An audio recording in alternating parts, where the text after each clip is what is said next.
Assalamualaikum warahmatullahi wabarakatuh. Selamat pagi semuanya. Puji syukur kita kehadirat Allah Subhanahu wa Ta'ala yang telah melimpahkan rahmat serta hidayahnya kepada kita semua, sehingga kita dapat berkumpul pada pagi hari ini dengan keadaan sehat walafiat, tak kurang suatu apapun. Sholawat dan salam marilah kita panjatkan buat junjungan alam, yakni Nabi besar Muhammad SAW, dengan ucapan Allahumma sholli ala Sayyidina Muhammad wa ala ali Sayyidina Muhammad. Semoga dengan banyaknya kita bersalawat, kita mendapatkan syafaat di yaumil akhir nanti. Amin. Nah, sebelumnya perkenalkan, kami dari kelompok 5 yang beranggotakan saya Dwi Hasnul Fajri sebagai koordinator, Saya Rani Suryani sebagai anggota. Saya Merson sebagai anggota. Saya Isni Haiza sebagai anggota. Di sini kami akan menjelaskan tentang KPK.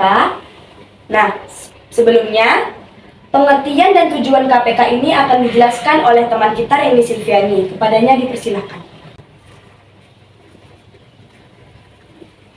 Nah, sebelumnya teman-teman apakah tahu itu KPK?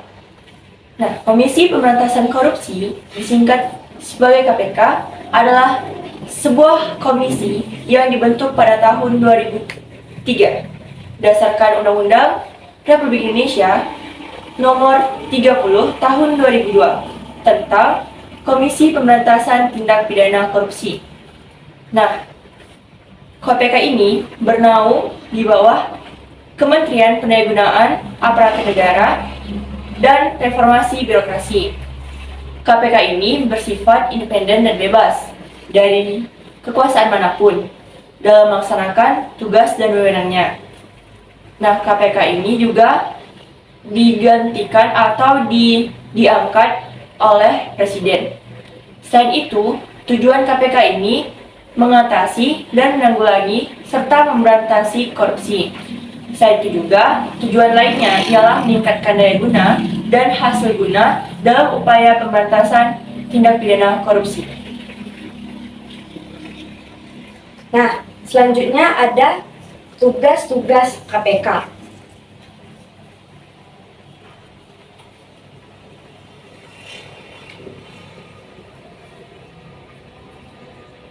Nah, berdasarkan yang ada di Undang-Undang Dasar Nomor 30 Tahun 2002, tugas-tugas KPK ada 5. Yang pertama, melakukan koordinasi dengan lembaga yang berwenang dalam pemberantasan korupsi. Dalam hal ini, KPK mengawasi pemerintah dan lembaga publik mengenai pemberantasan korupsi, serta memberikan edukasi kepada masyarakat seberapa pentingnya integrasi. Nah, yang kedua, melakukan pengamatan terhadap lembaga yang berwenang dalam pemberantasan korupsi.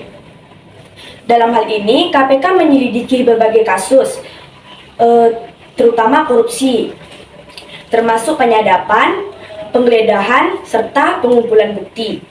Nah, yang ketiga, melakukan penyidikan, penyelidikan, dan penuntutan. Dalam hal ini, KPK menuntut pelaku korupsi ke pengadilan dengan diiringi bantuan dari tim jaksa yang adil. Kemudian itu yang keempat, melakukan tindakan pencegahan tindak pidana korupsi. Dalam hal ini, KPK berhak mengikuti persidangan di pengadilan dan memberi bantuan hukum kepada korban korupsi. Nah, yang terakhir yaitu kelima, melakukan pengawasan terhadap penyelenggaraan pemerintah negara. Dalam hal ini, KPK memantau penyelenggaraan hukuman dan pengumpulan aset hasil korupsi. Kemudian itu ada wewenang KPK yang akan dijelaskan oleh teman kita Emerson. Kepadanya dipersilakan.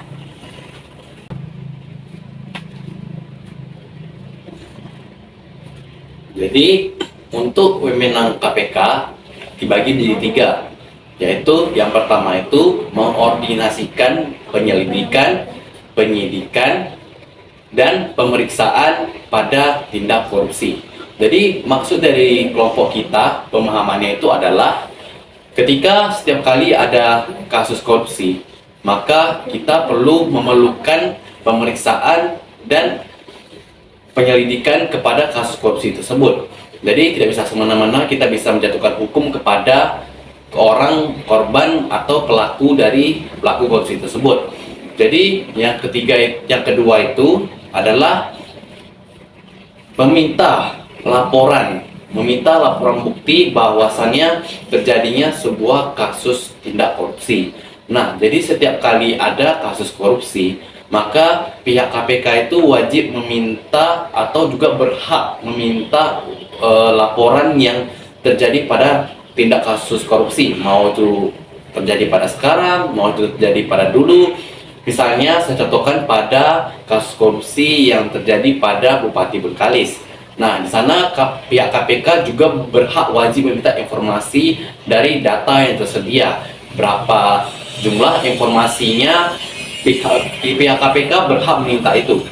Nah, jadi yang tiga atau yang terakhir adalah membuat sebuah musyawarah perdiskusian untuk mendengarkan pendapat dan menyuarakan pendapat mengenai tindak kasus korupsi. Nah, jadi sebelum terjadinya penegakan hukum kepada kasus korupsi, maka kita perlu memerlukan perdiskusian antara hukum.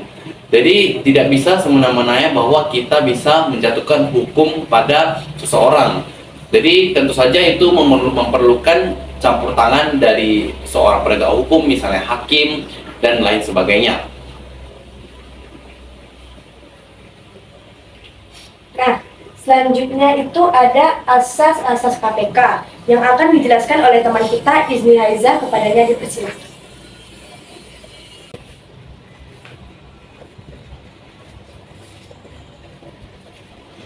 Nah, dalam menjalankan tugas dan wewenangnya, KPK berpedoman pada 5 asas. Yang pertama, kepastian hukum. Yang dimana asas yang pertama ini dia mengutamakan landasan peraturan perundang-undangan, kepatutan, dan keadilan dalam menjalankan tugas dan kewajiban KPK.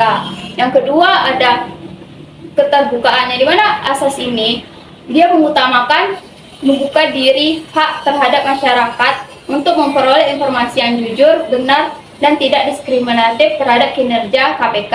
Yang ketiga ada akuntabilitas, yang mana akuntabilitas ini merupakan asas yang mengutamakan hasil kerja atau setiap kerja KPK itu harus dapat dipertanggungjawabkan kepada masyarakat, yang dimana masyarakat itu merupakan pemegang kedaulatan yang tertinggi. Yang keempat ada kepentingan umum, yang dimana kepentingan umum ini dia mengutamakan kesejahteraan umum untuk kesejahteraan umum dengan cara aspiratif, akomodatif, dan selektif. Yang kelima itu ada proporsionalitas, yang dimana ini KPK harus bisa menyeimbangkan antara tugas, kewajiban, dan tanggung jawab terhadap kinerjanya. Nah, selanjutnya itu ada organisasi KPK yang akan dijelaskan oleh teman kita Eni Sitiani, kepadanya dipersilakan. Nah, selanjutnya dalam KPK ini juga ada struktur organisasinya. Nah, dalam setiap struktur pasti ada ketuanya. Nah, ketua ini tentu kalian tahu. Ketua ini akan melaksanakan sebagai suatu kepala yang akan mengkoordinir semuanya. Terus ada yang kedua itu wakil. Dan wakil ini memiliki 4 anggota dalam bidang pencegahan, terus penindakan, informasi dan data, pengawasan internal, dan pengaduan masyarakat. Terus yang kedua ada tim penasihat. Tentu kalian sudah tahu penasihat di dalam KPK. Nah, tim penasihat ini adalah menasihatkan atau sebagai mempertimbangkan keputusan yang telah disetujui oleh KPK. Nah, selanjutnya ada pelaksana. Pelaksana ini sebagai pelaksananya. Poin-poinnya juga sama halnya sama wakil tadi. Cuma saja di bagian pelaksana ini terdapat Jenderal sebagai jenderal. Ada bidang pencegahan, penindakan, terus ada informasi dan data, terus ada penguasa internal, pengaduan masyarakat, terus sama jenderal satu tadi. Nah, dalam ketua ini Nawawi Pomolango sebagai ketua KPK sementara, pengganti Firly Bahuri. Nah, berakhirnya penjelasan dari Reni tadi, maka berakhirlah presentasi dari kelompok 5. Saya sebagai koordinator undur diri, mohon maaf atas segala kehilafan dan kesalahan, baik itu dari perbuatan atau dari perkataan.